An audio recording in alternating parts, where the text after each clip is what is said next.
Alguien sabía que Edelmiro, de origen visigodo, había dicho, en una oportunidad, que su vida ya estaba hecha, que todo estaba cumplido, que nada más le restaba por hacer. No obstante, quedó claro que, efectivamente, le faltaba la última acción, y era montar en un buey, alejándose para no regresar. Con esto, en realidad, trataba de simbolizar su despedida de la vida.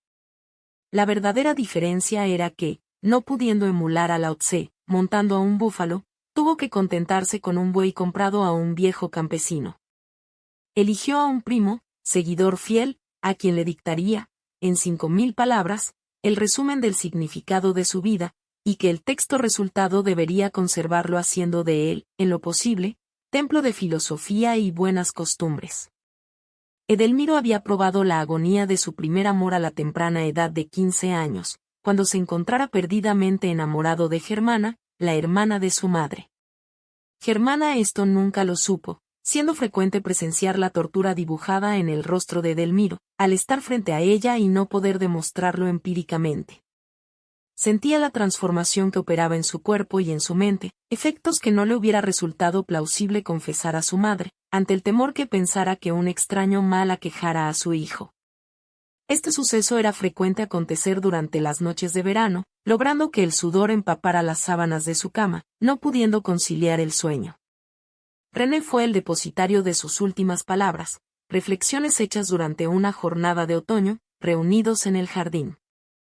Las 5.000 palabras, escritas en caracteres rúnicos, como lo hubieran hecho los antepasados, ocuparon varias cuartillas de papel hecho de caña de azúcar. Y Edelmiro pidió, expresamente, que fueran trazadas a pincel de suave cerda. Un par de días con sus mañanas y sus tempranos anocheceres, le fue requerido al primo completar el cuaderno, integrado por folios, los que fueron cosidos a mano y a los que se les agregó tapas de cartón duro, conformando, así, una especie de libro manuscrito.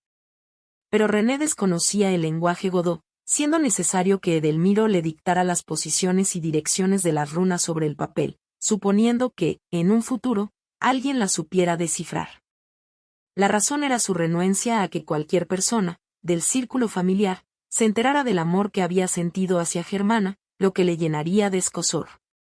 Pero el aliciente que le quedaba era que su consciente se aliviaría siendo, el papel, el receptáculo de sus recuerdos más íntimos. De esta manera exculparía todos sus pecados, liberándose de su carga sensual. Una vez terminado el cuaderno, foliado y armado con las tapas, quedó en manos de René, con la misión de su custodia. Edelmiro podía marcharse con su conciencia tranquila, sabiendo que Germana solo se había dedicado, toda su vida, a la herboristería. Preparaba pociones de amor a quien la solicitara, también para curación de enfermos, por lo que eran muy estimados sus servicios. A pesar que ahora, a sus 70 años, quedara inválida debido a una polio sufrida, se las arreglaba sola, en su silla de ruedas, cumpliendo con todos los pedidos que le efectuaran sus clientes. El día señalado, René vio a su primo montar el buey y partir, emulando a aquellas generaciones cubiertas de historia y de gloria. Y a medida que su figura desaparecía, fundiéndose en el horizonte, René, con el libro entre sus manos, sentía suma curiosidad por saber, conocer el significado que encarnarían las runas escritas. Tal vez Germana pudiera ayudar a descifrarlas. Sintió pena por no haber tenido la necesaria paciencia cuando, una tarde, siendo el adolescente, el abuelo Clodomiro lo llamara para enseñarle todo el alfabeto, lo que le sería beneficioso en el futuro. Más rechazaba su ofrecimiento por considerarlo carente de practicidad. Y el abuelo murió, con la tristeza marcada en su rostro y la impotencia de no haber podido verter todo el conocimiento gestado en un crisol de culturas, a través de los siglos. Pero René no lo lamentó, continuando con su vida, rodeándose de efímeros avances tecnológicos. Lo que no tuvo en cuenta, sino hasta la partida de su primo, fue que aquel saber le hubiera podido ser útil, en ese momento. Acariciaba el cuaderno entre sus dedos, con la esperanza que Germana pudiera ayudarlo. La casa de Germana, ubicada en las afueras, lucía cuidada y limpia. La mañana en que René tocó a la puerta estaba fría y nubosa. Germana sabía de la partida de su sobrino, le había llegado el comentario por una vecina que había ido para solicitarle unas hierbas. El acontecimiento fue importante. Lo admiraban, montado en el buey, llevando apenas una alforja con pocos víveres y un par de mudas de ropa. Nadie hubiera creído que lo pudiera lograr. Sin embargo, ahí estaba, emprendiendo el camino.